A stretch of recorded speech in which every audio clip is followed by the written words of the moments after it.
Hello everyone, welcome back to my channel.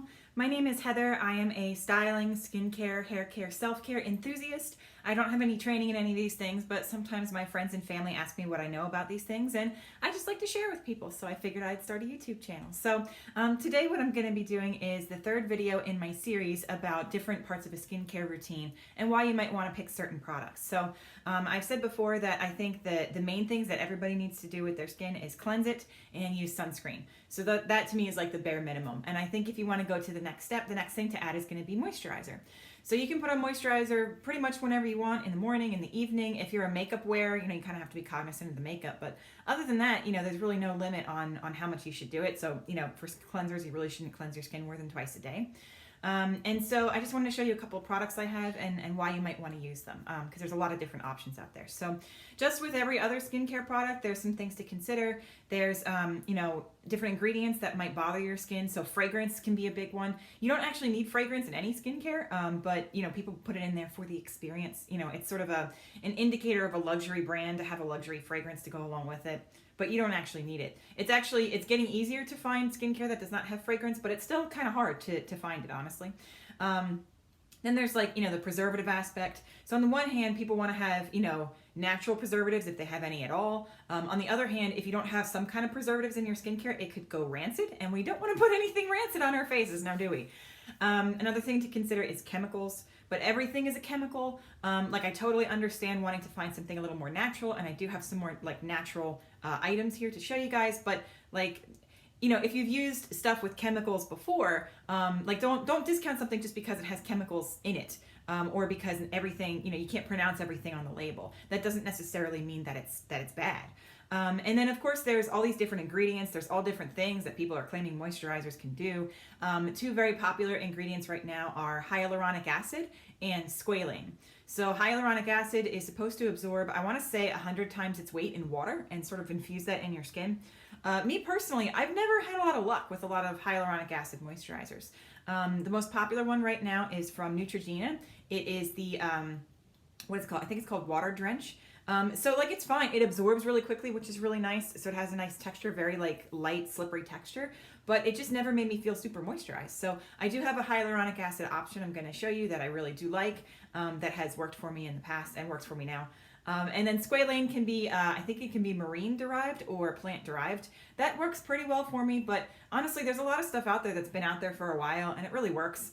So, some of these things I think are just a little bit of a fad. So I'm going to go through and talk about some of the products I have. So first up, I'm going to show you this guy here. So this Glow Recipe is a very popular brand right now. They have a lot of these watermelon products that are bright pink. And I do think this has hyaluronic acid in it in addition to some other things. I got this in a natural beauty box, trial box thing from Birchbox. It was really inexpensive for me because the box itself had half a dozen full-size products. And then I got, it was $60 and I got 25% off and free shipping. So it was quite economical for me. And so this guy, it's nice. The watermelon, it smells nice. But I don't know, it's not my favorite moisturizer. It does have the thing that hyaluronic acid does where it sinks into your skin really quickly, but it's not the most moisturizing thing in the world. If you're oily and you're oily just because, maybe you live in Florida, it's a really humid climate, and you need moisture but you don't need a ton, one of these guys might be a good option for you. And then something else I have from this is their Glow Recipe Sleeping Mask. So the sleeping mask and the moisturizer, they kind of feel the same on the skin.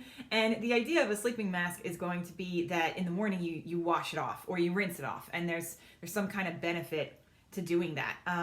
So I'll be honest with you, I usually wash my skin at night, and in the morning I don't do anything. I might use a little bit of witch hazel, I might splash some water on my face, but most of the time I just dot on a little concealer and I go. That's what I did this morning. So these are really fun. You don't necessarily need to wash most of them off. There's some of them that have harsher chemicals or that are not just moisturizing that you might need to wash, but this one's all right. The only thing with this one is that this container, it can be hard to get your finger in there, and you actually sort of shouldn't get your finger in there because it can spread bacteria. So they actually give you a little spoon. And this also tends to separate a little bit. I just used it the other day, so it's not separated right now, but they want you to stir it up every time before you use it, and then you can use the little spoon to actually get it on your face. So that's kind of cool. Both of these, by the way, I do believe are Korean. As I've said before, Korean, French, Japanese skincare to me is going to be much more trustworthy than skincare from the United States because they have restrictions on the different things that they can have in their products. Another Korean item that I like is this Huxley. So this is called Secret of the Sahara. And this has that same slippery, watery texture, but for me, this is super moisturizing. This came in yet another Birchbox Discovery Box.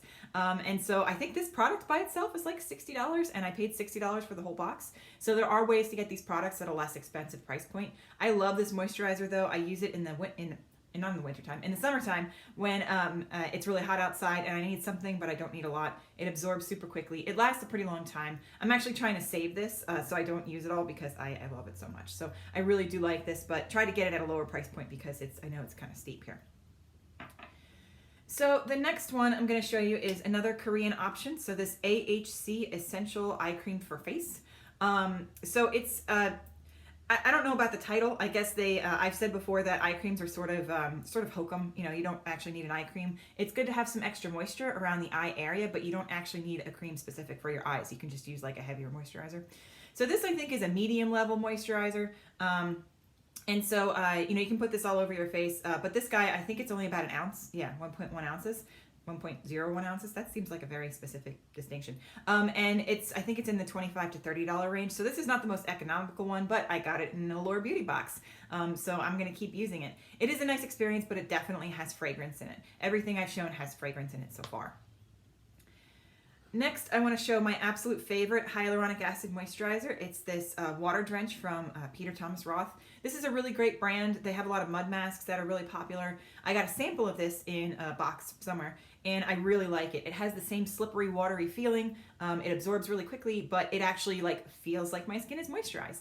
Although this container here is, I think it's $54, which I know is steep. I did actually pay full price for this because I like it so much. And you also have to be careful with this because of the container. You have to dip your fingers in the container. It just makes it easier for bacteria to grow. So it's good to wash your hands before you use products where you have to dip your hand in the container. So I really, really like this guy. A little goes a long way. So this might be a good option for you. Everything I've shown so far, except for maybe this guy, are sort of like a medium level moisturizer. And the final medium level moisturizer I want to show is from Tatcha. It's this water cream. So Tatcha is a Japanese brand. They're a prestige brand, so it's a little bit more on the expensive side. This was from like a trial box or something. And this definitely does have fragrance in it as well, but it has a nice, creamy texture. I hate that they do this with the packaging. You can see how shallow this is and then how big this, they make it look like it's bigger than it is. It drives me crazy. But they don't do that with their full-size products, so that's good. So it smells nice. It definitely works. It's a medium-level moisturizer, but it is pretty expensive, so you can definitely find things that are less expensive on the market. So now I'm going to move on to my final medium-level moisturizer, which is going to be Embryolisse. So this is probably the cream that I would recommend the most just to people in general. It's really easy to find. You can get it on Amazon. It's French, as you might be able to tell. So it's called Le Crème Concentrée, if I said that correctly, which I probably didn't. So this container lasts a pretty long time. It does have fragrance, that's the only thing, but this formula was derived basically for pregnant women, I think. So people use it as like a chafing cream if they're breastfeeding. They use it as diaper rash cream. People use it as a primer. I've also heard this cream is a really good dupe for La Mer. I don't know if you know anything about La Mer, but it's stupid expensive because they use some special marine algae thing that they can only grow or something. And it's like $250 or $350 for a couple of ounces. This guy is 2.5 ounces. It's less than $30 on Amazon. It's going to last you a long time. And of course, it's French, as I've already mentioned. So it's going to be a better skincare product. So I really, really like this. I think this is my general recommendation for everybody to try and use. So now I'm going to go into my heavier level moisturizers. So I have a sample of this ice from Sunday Riley.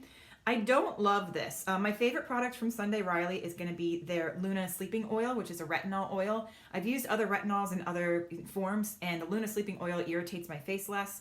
But some of their other products that I've tried, I'm just like, meh. Like their vitamin C serum. Vitamin C serums, you don't need to...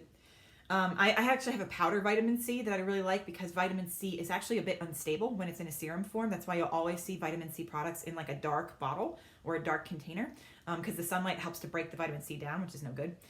So like that's okay. They're lactic acid serum. You can find some, some stuff that works just as well for less expensive. The Luna sleeping oil I have not found a replacement for. I think that's really good.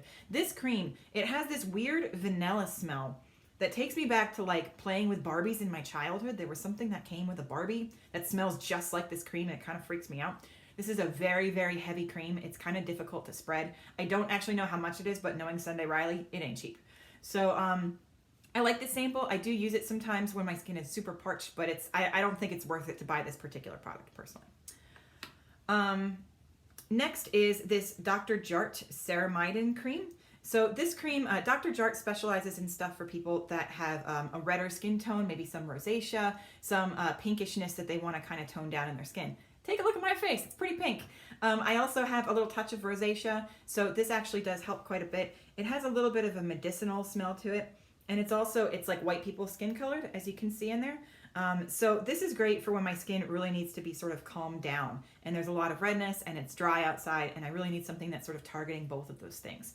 It's definitely on the thicker side. Some people like to use this in the morning as a primer. I usually use it in the evening. It's just a little too thick for me. It gives me a little too much of a dew personally. But this is really good. I love Dr. Jart products. I have a bunch of them. I have like some Cica pear cream, which is they have this tiger grass that they put in a lot of their products that makes it have a green tinge, but because of the color wheel, the green counteracts the red and the pink in your skin, and it actually evens everything out. So I'll probably do a review on skincare / treatments at some point, because there is a line that gets blurred sometimes between skincare and makeup. So this is a really great cream, I think. It is pretty thick. It is pretty moisturizing, so it might not be for everybody, but if you're on the drier side and you have a lot of pink, a lot of red, maybe some rosacea in your skin, Dr. Jart is a great brand to check out. It's also Korean, I believe. So the final product I want to show you is this guy, Egyptian Magic. So Egyptian Magic, I believe, was started in somebody's kitchen in like the Chicago area 30, 40, 50 years ago. Like, it's been around a long time. So the really great thing about Egyptian Magic is that it has like 5 ingredients in it. It hasn't changed in a really long time. It has no fragrance. And so this pot here, I haven't used a ton of it. This is going to last you forever. It doesn't have any unnatural preservatives in it. It's a really, really moisturizing moisturizer. This is probably the most moisturizing moisturizer I have. So it looks a lot like lip balm or Vaseline, and you put it on at night and your skin gets really shiny. It is a little bit sticky. It does have, like, the smell is not gonna, make you enjoy the process of applying this moisturizer, but you're gonna wake up in the morning and your skin is gonna be hydrated and it's all gonna be soaked in. You're not gonna be shiny anymore. And so this is a really great item. This container, I think, is about $30. It's gonna last you a really long time. You really don't need a lot of this at all for your face. And if you're very dry and you want to put something on at night, this is a fantastic option. I've seen this at Costco, for goodness sake. It's definitely on sale at Amazon as well. I've seen it there too. So anyway, that's all the moisturizers that I wanted to show you guys today, kind of from least hydrating, lightest to most hydrating, heaviest. If there's any moisturizer questions that you think I can answer for you, please put them in the comment section down below and I will do what I can to help.